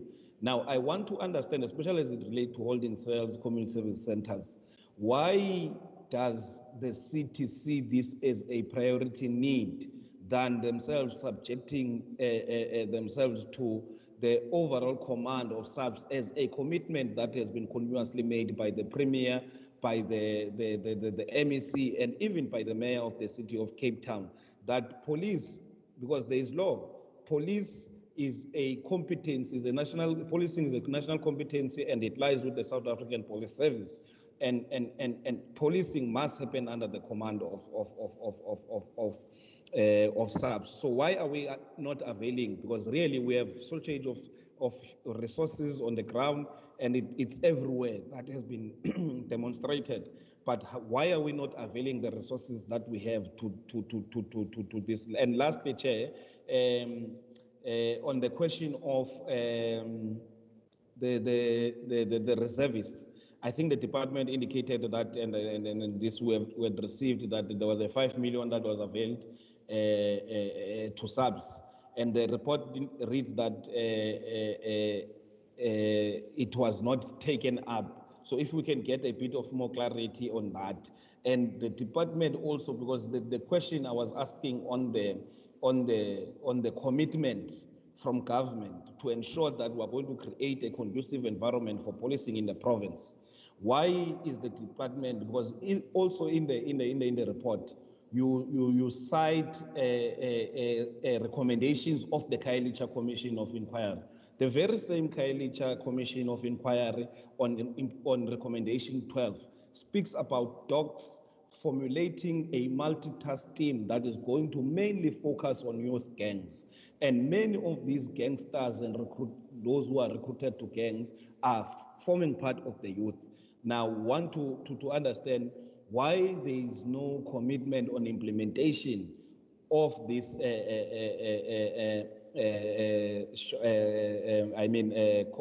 recommendation. And lastly, sorry, my chair, for abusing you, but lastly, I want to also, Chair, maybe to you say, because there are many things that the city is raising which one has an interest of asking, and I think the chair would know that I've been insisting on when are we having the city to come to the committee so that it's able to account on its programs, the showstopper, on many of these programs, and the disconnect that we see on the ground between the Cape Town Metropolis Directorate and the law enforcement unit, because while we see in these committees that the city MPD comes and make a presentation as a police directorate, but on the ground, we see the law enforcement, we see it as the one that is resourced, we see it as the one that is prioritized, and we do not see the work really of the Cape Town Metropolis Directorate. So that is just one comment, Chair, in passing, that there's a need for the committee to urgently invite the city to the province, so that we're able to really play the necessary oversight that we're supposed to play also in that regard. And apologies, Chair, for abusing you really in terms of time. Thank you very much. No problem at all. Your team has been abused last year, so you probably need all of the sentiment coming your way. But Member Kama, I agree with you. As we stated on, we are all about fostering the relationship, not only with the South African Police Service, but also with the City of Cape Town. Before I note the City of Cape Town, I will first see Member Bosman. Sir, for the next 2 minutes, if you can give any input or questions from your side. Thereafter, we will hand over to the City of Cape Town for reply, but also then any concluding remarks before we hand over to the department if there's any reply needed from the department. Member Bosman, your hand lowered again. No, thank you so much, Chair. I lowered my hand in anticipation to me speaking. Chair, I think it's important that we note that as much as we use the words we're wanting to foster a relationship between all the stakeholders in this province, we have to look at who's in the room, and albeit a virtual room today, the South African Police Service is not in the room. And I think from a practical perspective, we very often see that the policemen and women on the ground work hand in glove with the other spheres of government. They work on the ground with the city, they work with docs, but it's very often at a political level and at a senior management level that we cannot have these conversations happening. And there are serious questions in terms of how the police respond to resource allocation. And I'm listening to some of the comments where people are saying that municipalities must make more resources available and municipalities must work hand in glove with SAPS. I think municipalities are doing that, and they're going above and beyond what is their stated responsibility in terms of their constitutional mandate. And there's a lot of sort of mandate creep that takes resources away from what municipalities are supposed to do, because municipalities realize that if you don't create safe spaces in cities, you won't be able to do all of the other things. So what we really need to look at when we look at policing needs, we need to have honest conversations with the South African Police Service around the theoretical human resource requirement system and how the system actually works. From my experience and my understanding within SAPS, it's a very complex system, and it doesn't always boil down to putting the right resources where the need arises. So we really need to look at what is it that SAPS is going to do differently to ensure that the type of policing that takes place in this province is adequate for the needs of the province.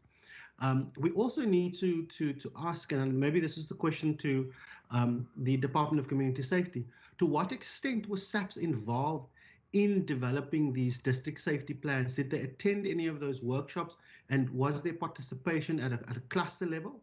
So we really need to have those questions asked as well, because it's pointless us making recommendations of what the police needs to do. But it's also very important that the police is part of that collaborative effort. So the question I'm asking, Chair, is to what extent was SAPS involved in developing these district safety plans? And if we do give SAPS another opportunity to give input into this PNP report, will we create a space where the other stakeholders can also see that response and comment on that response? Because collaboration really is not just about sort of giving your input and leaving it at that. Thank you, Chair. Thank you, boss. Thank you so much, Member Bosman. I agree with your sentiment. We will be able to cover that in our recommendation as well. I will now note the City of Cape Town, Alderman Smith, for the next 2 minutes, sir, I will hand over to you. In that 2 minutes, if there's any concluding remarks that you would like to include as well. Over to you, sir. Thank you, Chairperson. Perhaps just to note that the Constitution very much provides for policing to be both, to be national, provincial and local. The Constitution has specific and explicit reference to the fact that policing must happen in all three spheres of government, and that we all have responsibilities and duties to this. So I know that the single police service is a political desire of the National Governing Party, but it isn't law. And in all likelihood, the Sapps Amendment Bill is unconstitutional, and I suspect a court will be in agreement with that. So that will need to be tested presently, and I know province has developed a position on this. But the city and the province have put in massive resources. So the idea that you know, with the resources are and should be available, and that we may not have put that resources in is not correct. The city has put in 500 million rand additional on crime prevention in our 5 worst crime hotspots this last year alone, and province has put in 1.3 billion. We are putting in massive resources. I would also want to just say that on the reservist front, we can brag that we have over 500 law enforcement reservists now, only city in South Africa that has a police reserve program under law enforcement, because we were not allowed to have it under Metro Police. And I would suggest to Member Kama that he mustn't be too concerned about whether Metro Police or law enforcement or traffic is getting more resources. We're pushing the resources where the complaints are. So if we have to show you what comes in through sub-councils, through emails, through the call center, from the public daily, and where those complaints are, the resources are being allocated in proportion to those complaints, which heavily leans on law enforcement, by far carries the lion's share of that. And the functions that they can perform now are very much the same. That, I would say, is the privilege of having, after an election, being in a position where you can give effect to the mandate that the voters gave to you.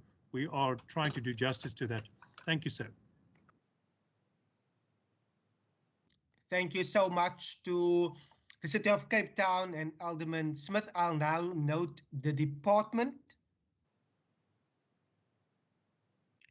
Member Marais, I see your hand is going, so sorry to the department. Member Marais, I see your hand is going up and down. I do want to further note that I have received communication from Member Yanda Barnes, and that although her hand is up, she's having some technical difficulties and won't be asking any questions or providing input at this stage. But Member Marais, may I ask, in the spirit of having to conclude within the next 12 minutes, are we able to deal with your comment in the resolution stage, sir? Because we've already closed the part with the City of Cape Town. We are now getting final comment and answers from the department. Sir, I can just as well give it to the department, because I don't want to hear again about Mr. Nielsen's hard work in the city. I never asked that question. Thank you so much, Member Marais. I will now note the department. Thank you very much, Chairperson.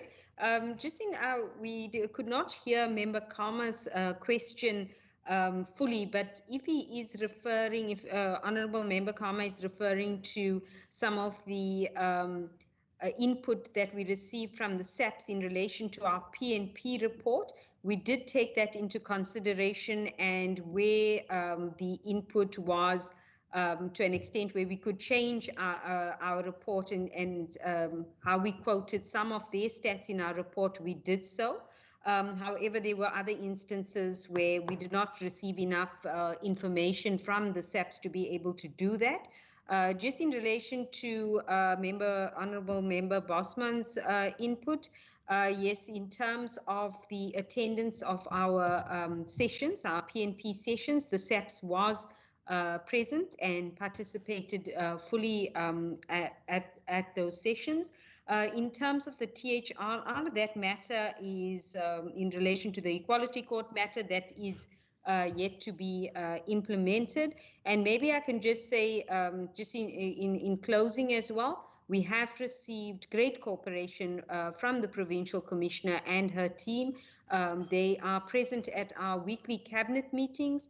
and give feedback on any matters in which they are required to do so. For example, at Tuesday's cabinet meeting, the Provincial Commissioner gave extensive feedback in terms of the extortion matters that are currently facing the province at this time.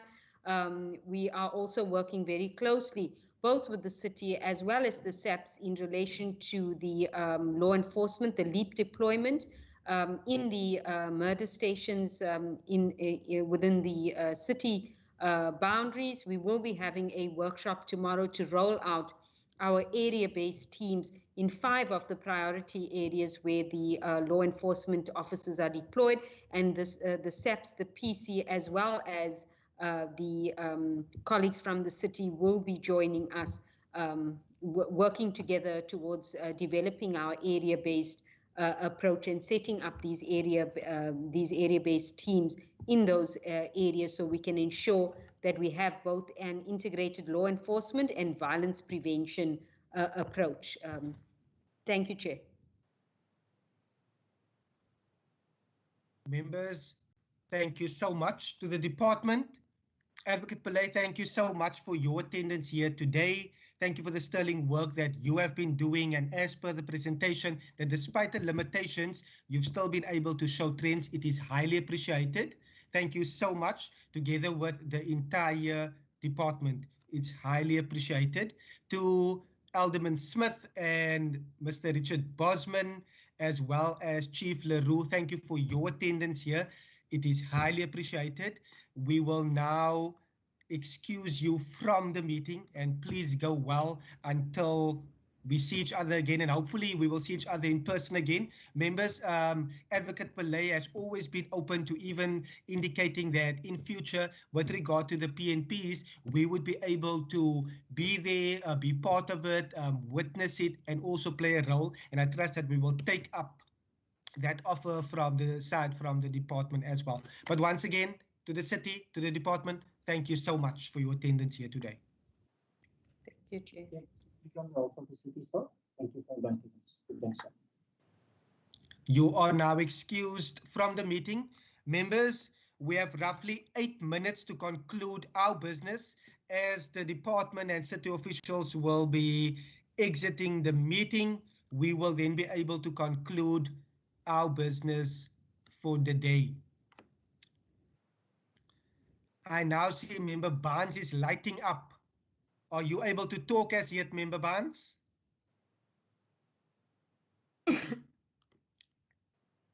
Members, I will take a round. Is there any, in terms of our deliberation, is there any recommendations? Sir, I don't know if you can't see my hand, but it's definitely. I just wanted to see all the hands first. I will note Member Marais and Member Bosman in that order. And then Member Kama. Thank you, Chair. Thank you. Chair, I think I'm more inclined to look for solutions. I'm not a moaner. And every time we have a committee coming before us, they moan.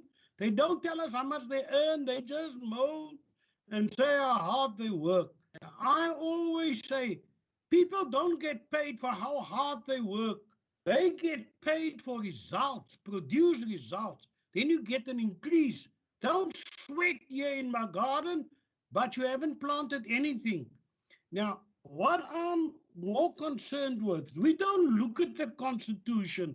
I looked at the Constitution about this homeless people that invade land, and I asked, why does the court rule as it does? The court rule as it does because people have a right of access to adequate housing. Now, the Constitution don't describe what is adequate housing. So all the time we lose in the courts. This man stationed a shack there. We should be able to argue, I'm offering him a better house than where he's staying now. He don't want to move. It's more adequate than what he's got now. We don't do that. We haven't passed any laws describing what adequate housing is supposed to mean. That's on the provincial side. Member Marais, sorry to interrupt you. In terms of our resolutions for today, in terms of what the department can request, is there any resolution that you have that you would want? That is what I just said. We should have a resolution urging the department or the minister to come forward to adequately describe adequate housing as it relates to the access people have to adequate housing. We must give meat to this bone. I want to propose that such a resolution be drafted by this committee, that in order to have proper procedures whereby people can acquire adequate housing, we pass such a bill, and that such a bill be presented to Western Cape Parliament. Thank you so much. I will now first note Member Bosman, Member Marais. In terms of community safety, I think that is outside of our ambit in order to make any resolution or recommendation in that regard. We do have a Department of Human Settlements, as well as the Department for the Premier. I think we need to get advice on who will be best placed in order to make that recommendation too. But we are now for community safety, but there is a Human Settlements Committee. Are you not part of that cluster, sir? No, sir, that would be in Cluster B. In that case, I could be, I thought it's part of that cluster, because if it's not, then I will have to raise it somewhere else. But the solution to our problem is that land invasions must stop. That leads to crime. And but I will leave it there. If your ruling is that it don't belong to this committee, I don't know how we're going to get it over to the committee that really matters. We can always discuss it further with other colleagues. We are always open to engagement, sir. Thank you so much, Member Marais. I see Member Bosman. Thank you, Chairperson. Chair, my recommendation, which I didn't find in the PNP, would be that we look at ways of bringing the line of reporting for the forensic services down to the provinces, because at the moment, the forensic services report to national and not into the provincial Sapps directed, and that we also ask docs to do a study to determine what the effects would be of moving the forensic services outside of the South African Police Services and into a department like the Department of Health or the National Laboratory Services, with the aim of getting direct provincial oversight over such an important service. Thank you, Chair. Thank you, Member Bosman. I see Member Kama. Thank you very much, Chair. Chair, firstly, I just need clarity, Chair, because the impression I have in terms of where we are now with the report, and we supposed to agree how are we going to move forward, because I'm under the impression that there's an expectation for us to later engage on the report and such that our findings and comments must be taken to account when the MEC formulates the recommendations, and which would later be submitted after being approved to the national minister. Because I was going to, depending on what clarity I get on that, Chair, I was going to recommend on the need, because I'm really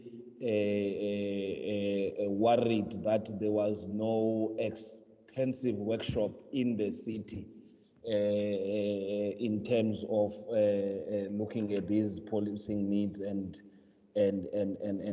priorities, and perhaps I can imagine that there would be some members of the public who would want to make representations to this, and also linking it to what the Sapps would have said, because I now noted that the acting HOD did indicate that Sapps did have an input to them as a department, which they've used to some extent to change some of the things that they are in the report. So that's one clarity that I needed, Chair.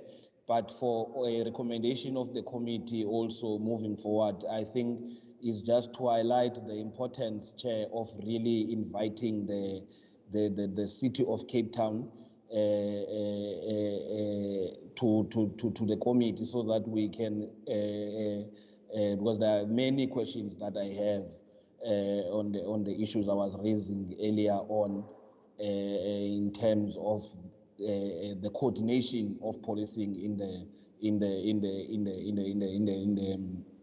the city. And I think the MMC chose to respond to a different question that I never asked about the levels of policing, when I really wanted to get an understanding of coordination of policing even at the city's level, because we don't see the law enforcement in the forefront in these presentations, in these different committees, when we want them to account, but we see the police directorate, as in the Metro Police, and that's what I wanted to get into, Chair. So really, I wanted to make a recommendation on the need. It's something that we had even asked as of last year that we need to, and I think even the Chair has been trying to have that session, and we have engaged me on different times about it, but I just wanted to stress the need and the urgency for us to have that particular session. Thanks.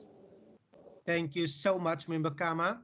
We can definitely do that. We are on the same page. Thank you for referring to that communication as well. I just searched by email, and most recently we discussed it 2 months ago still again. So that will be noted in terms of our engagement with the City of Cape Town, but also in terms of what Member Bosman recommended.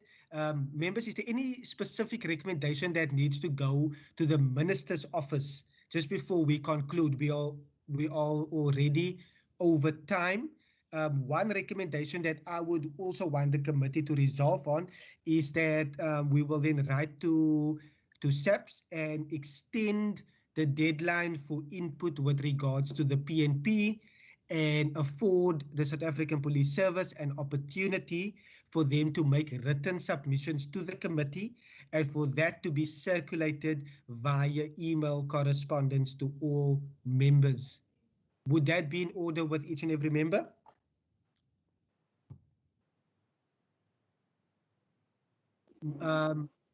I see Member I see Mr. Matthews.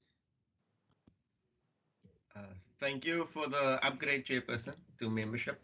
Chairperson, is there a specific date that you would like to extend it to? Would it be a week, 2 weeks?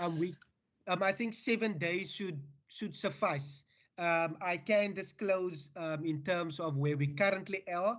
I have received communication from the police commissioner that an apology.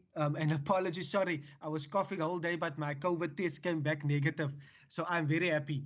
But members, I've received correspondence from the PC's office that an apology will be submitted to the committee for missing today, and that we will be receiving the input from the police commissioner's office. But I think 7 days, Mr. Matthews, should suffice. Members, is there any other recommendation or resolution? We are nearing the end of the year again, but we will definitely be continuing to engage moving forward. If that is all, Mr. Matthews, there's nothing that I missed today. I can safely adjourn the meeting and conclude. Yes, you may, sir. Members Bosman, Member Botha, Member Kama, Member Mare, IT support, Wasim, thank you so much for all your help and assistance. May you have an amazing day moving forward, and please be safe. Sir, and especially I hope that our speaker is safe this weekend. Why would Member, we? So Member Bosman